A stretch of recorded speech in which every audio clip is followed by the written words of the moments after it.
Modernism in English literature. Modern writers نے Victorian age کی طرح مورالٹی پر نہیں لکھا، بلکہ انہوں نے ورلڈ وار ون کو اپنی آنکھوں سے دیکھا، جس میں تقریباً 2 کروڑ انسان مرے تھے۔ اچھی چیز ماڈرن لٹریچر میں یہ تھی کہ اس دور میں لٹریچر تقریباً ساری دنیا میں پھیل رہا تھا، جیسے امریکہ، آئرلینڈ، انڈیا، اسکاٹ لینڈ وغیرہ سے لٹریچر لکھا جا رہا تھا۔ اب بات کرتے ہیں کہ یہ ماڈرنزم تھا کیا۔ اس فرق کو جاننے کے لیے ہمیں مختصر بیسک ڈفرنس جاننا ہوگا وکٹورین ایج کے رائٹرز اور ماڈرن ایج کے رائٹرز کے درمیان۔ جیسے کہ آپ کو پتہ ہے کہ وکٹورین ایج میں رائٹرز نے مورالٹی پر لکھا، اور ان کے ہاں ہیرو چاہے جتنی بھی بری کنڈیشن میں کیوں نہ ہو، اینڈ میں یہ سب کچھ ٹھیک ہو جاتا تھا۔ اب ماڈرن ایج کے رائٹرز کو دیکھیں تو انہوں نے لگ بھگ 2 کروڑ انسانوں کی ڈیتھ دیکھی تھی۔ اس کے ساتھ ساتھ ہر طرف جنگ، خون کی ندیاں بہتے ہوئے انہوں نے دیکھی، لاکھوں گھروں کو تباہ ہوتے ہوئے انہوں نے دیکھا۔ تو آخر میں یہ کیسے وکٹورین ایج کے رائٹرز کی طرح آپٹیمزم، امید پر یا مورالٹی پر، اخلاقیات پر لکھ سکتے تھے؟ یہاں پر رائٹرز کے سارے خیالات، ماڈرن ایج کے جو رائٹرز تھے ان کے سارے خیالات، جو آئیڈیاز تھے، وہ تبدیل ہو گئے۔ ان رائٹرز نے سوسائٹی کی نیگیٹو سائیڈ پر لکھا، پلس پولیٹکس پر بھی کافی زیادہ لکھا۔ ایک طرح سے ان رائٹرز نے لٹریچر میں کافی ایکسپیریمنٹس کیے جو کہ پہلے کسی ایج میں خاص نہیں دیکھا گیا، اور ان ایکسپیریمنٹس کرنے والے رائٹرز میں T S Eliot, Ezra Pound, Virginia Woolf اور جیمز جوائس شامل ہیں۔ پہلے کیا تھا کہ لٹریچر جو تھا انگلینڈ میں ہی اس نے اپنے قدم جمائے ہوئے تھے، لیکن ورلڈ وار ون میں لٹریچر نے انگلینڈ سے باہر قدم رکھنا شروع کر دیا تھا۔ انگلینڈ کی کالونیز میں انگلش لٹریچر لکھے جانے لگا، جیسے Ireland, Scotland, Wales, India وغیرہ سے رائٹرز نے لٹریچر کو انگلش میں لکھنا شروع کر دیا تھا۔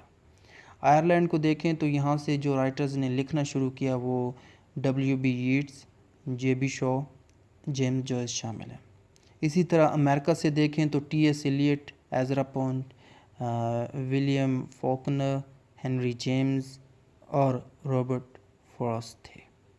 اب ان کالونیز کی بات ہو رہی ہے تو ساتھ ساتھ ہم انگلینڈ کے رائٹرز کی بھی بات کر لیں، جنہوں نے انگلینڈ میں بھی کافی ماڈرن ایج میں اپنا کام کیا تھا۔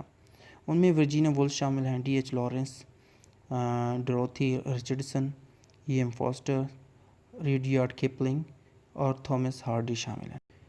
ان سب رائٹرز کے لٹریچر نے ثابت کر دیا کہ لٹریچر اب صرف انگلینڈ میں نہیں تھا بلکہ ساری دنیا میں پھیل رہا ہے، اور یہ سب ماڈرن ایج میں ہو رہا تھا۔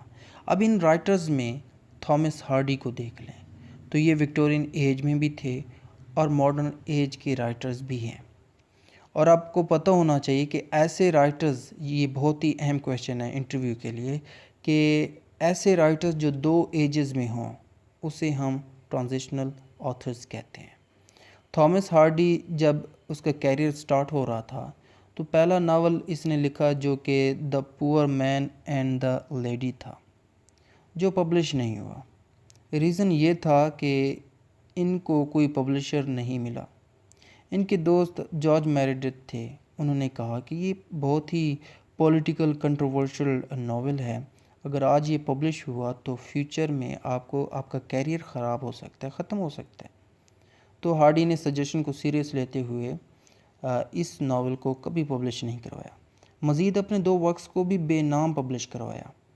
دیکھا جائے تو انہوں نے اپنے کیریئر کا سٹارٹ ایز اے پوئٹ کیا تھا تھامس ہارڈی نے، پھر ناولز لکھے، رومانٹک پوئٹس سے کافی امپریس تھا تھامس ہارڈی، لیکن وکٹورین ایج میں ان کی پوئمز چلی ہی نہیں، اور پھر ان کو شہرت ناولز لکھنے کی وجہ سے ملی وکٹورین ایج میں، اور زیادہ تر ریئلزم پر لکھا تھامس ہارڈی نے۔ اب ان کی پوئٹری کو ماڈرنسٹ رائٹرز نے بہت پسند کیا۔ وجہ کیا تھی؟ وجہ یہ تھی کہ ان کی پوئٹری میں نیگیٹو پکچر آف سوسائٹی شامل تھی، وہ دیکھنے کو ملی، جو کہ ماڈرنسٹ رائٹرز کی کوالٹی سمجھی جاتی ہے۔ ان کی پوئم جس کا نام دا ڈارکلنگ تھرش تھا، اس میں آپ کو یہ نیگیٹو سائیڈ بھی دیکھنے کو ملے گی۔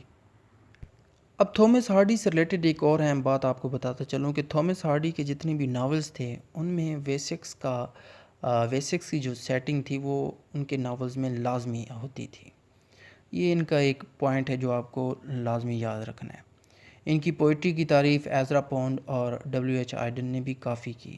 ان کے علاوہ دوسرے بھی ٹرانزیشنل آتھرز تھے جن میں Henry James, Joseph Kant, Theodore اور G.M. ہاپکنز بھی شامل تھی. اب یہ مومنٹ ہے کیا ایکچولی، یہ ماڈرنزم ہے کیا، تھوڑا اس کو اور ڈیپنس میں لے کر چلتے ہیں تاکہ آپ کو اور کلیئر ہو جائے کہ یہ ماڈرنزم ہے کیا. ویڈیو شاید لمبی ہو سکتی ہے دوستو. یہ سب ڈسکس کرنے کے بعد اب تھوڑا ماڈرنزم کو مزید ڈیٹیل میں ڈسکس کرتے ہیں تاکہ آپ کا کنسیپٹ مزید کلیئر ہو جائے اور آپ کے پاس اتنا مواد ہو کہ آپ ماڈرنزم کو ڈیٹیل سے لکھ پائیں. تو ماڈرنزم ایک آرٹسٹک اور کلچرل موومنٹ تھی جو کہ ورلڈ وار 1 کے شروع میں ہی سٹارٹ ہوئی تھی، جیسے کہ میں نے پہلے بتایا. یہ ایک ایسا کلچرل ٹرینڈ تھا جس نے ویژول آرٹس، میوزک، لٹریچر اور ڈرامہ میں اولڈ وکٹورین سٹینڈرڈز کو ریجیکٹ کر دیا تھا. اگر وکٹورین موریلٹی پر لکھ رہے تھے تو ماڈرنسٹ سوسائٹی کی نیگیٹو سائڈ کو دکھا رہے تھے. یہ موومنٹ یورپ اور گریٹ برٹن میں ڈیولپ ہوئی تھی. ماڈرنزم ایک خاص موومنٹ تھی یورپ میں کیونکہ اس موومنٹ نے پوسٹ ماڈرنزم کی بنیاد ڈالی تھی. یہ وہ دور تھا جب یورپ میں ٹیکنالوجی بڑھ رہی تھی، غریب اور امیر کے درمیان بڑا فرق کریٹ ہو رہا تھا. پھر ورلڈ وار 1 نے 2 کروڑ انسانوں کے ساتھ لاکھوں گھروں کو تباہ کیا. بچے، بوڑھے، بزرگ اس ورلڈ وار 1 میں مرے تھے. اس جنگ میں برطانیہ کو بہت نقصان ہوا. برطانیہ کی اکنامک کنڈیشن کافی ڈسٹرب ہوئی اور ڈیفرنٹ کالونیز جو انہوں نے قبضہ کیا ہوا تھا وہ بھی ہاتھ سے جا رہی تھی. یہ سب کچھ ماڈرنسٹ رائٹرز نوٹ کر رہے تھے، دیکھ رہے تھے. شاید یہی وجہ تھی کہ ماڈرنسٹ رائٹرز نے اپنا رائٹنگ سٹائل کو بدلا اور مزید اپنے سٹائل آف رائٹنگ کو کمپلیکس بنایا، پیچیدہ بنایا، مشکل بنایا، ڈیفیکلٹ بنایا. اور ساتھ ہی مشکل سی ڈیفیکلٹ نیو فارمز بھی اپنی رائٹنگ میں استعمال کرتے تھے، جیسے فیوچرزم ہو گیا. ان کی تفصیل آپ کو اسکرین پہ نظر آ رہی ہوگی. امیجزم ہو گئی، اس کے متعلق لیکچر میں نے آلریڈی دیے ہوئے ہیں.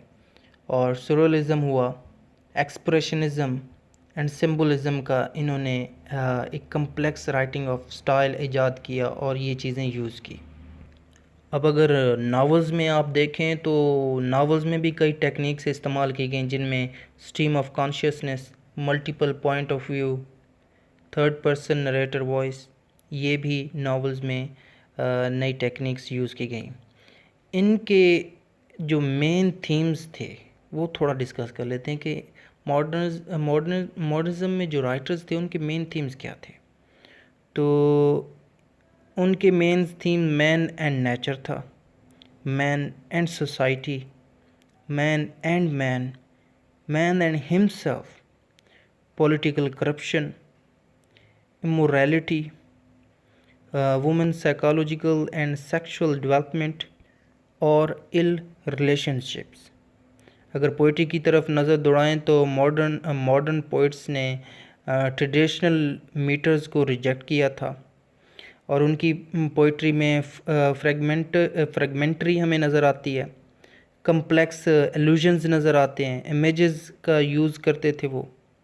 ڈرامہ کی بات کریں تو رائٹرز نے کرمنلز، ہوملیس، الکوہولکس اور ورکرز پر لکھا اور ان کے کریکٹرز کی لینگویج کافی ہارش قسم کی تھی. ماڈرن ڈرامہ کے جو تھیمز تھے اگر ان تھیمز کو دیکھیں تو ان میں سبجیکٹیوٹی،